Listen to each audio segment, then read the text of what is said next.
In 1661, Koxinga's army drove the Dutch from Taiwan.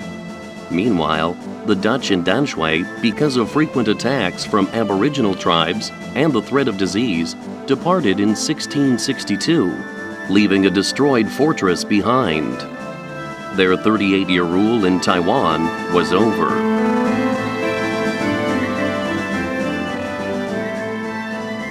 Since Koxinga was based in Tainan, he didn't feel Fort San Domingo was very important. It was not until 1664, when the Dutch invaded Galang again, that Koxinga's army moved north to occupy Danshui, where they used the fortress as a command post to fight the Dutch.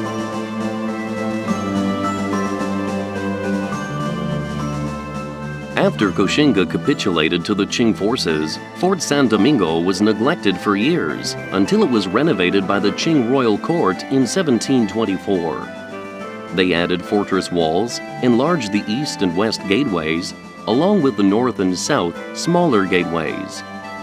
The south gateway we see today was rebuilt at that time.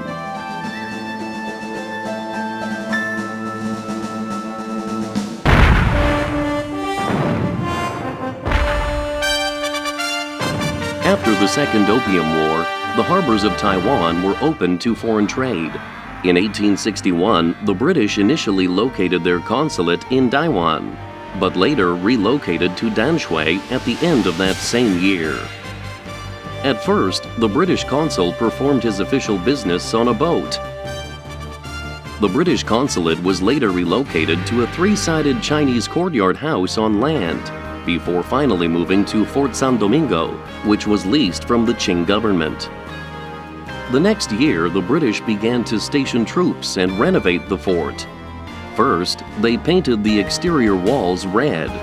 A terrace was built on the first floor to enhance accessibility, added battlements to the roof and terraces, and constructed watchtowers at the northeastern and southwestern corners. While the interior was divided into 4 rooms that served as offices.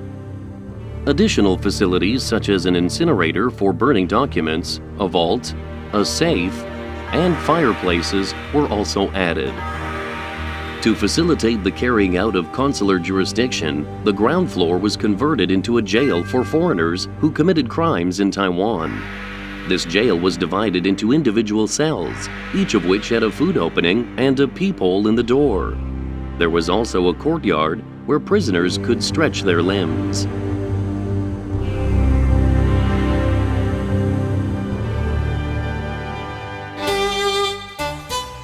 In 1876, in order to provide the consul with a suitable residence, the British constructed a consular residence to the east of the main building.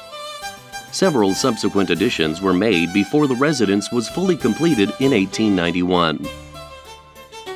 In 1897, a grand ceremony was held in the consular residence to celebrate Queen Victoria's Diamond Jubilee.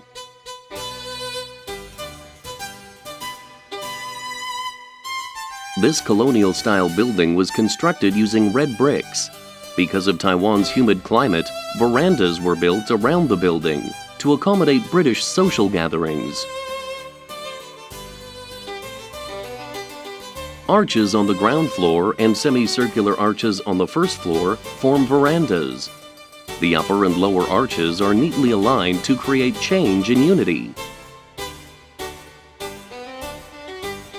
This cozy and beautiful consul's residence contrasts sharply with the heavy-looking, square-shaped main building.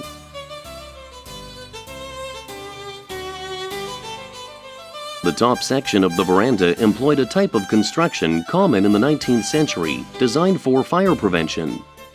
The corrugated iron arches consist of arch-shaped iron plates and eye-shaped iron beams.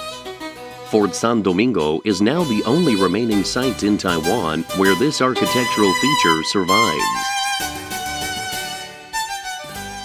The exterior walls are decorated with bricks carved with the motifs of rose and thistle, the national flowers of England and Scotland.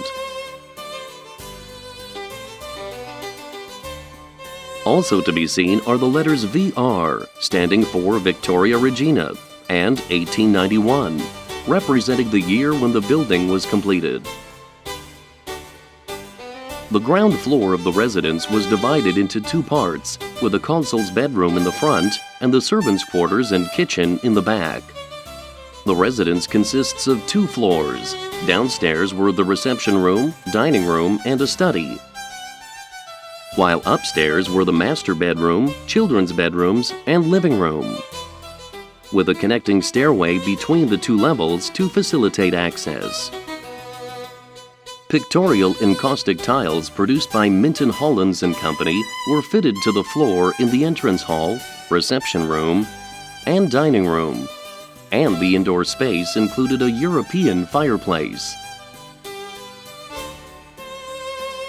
There are large French windows in the consul's residential space with adjustable wooden sunshade blinds to facilitate ventilation. When the windows are opened, the eyes behold the beautiful scenery.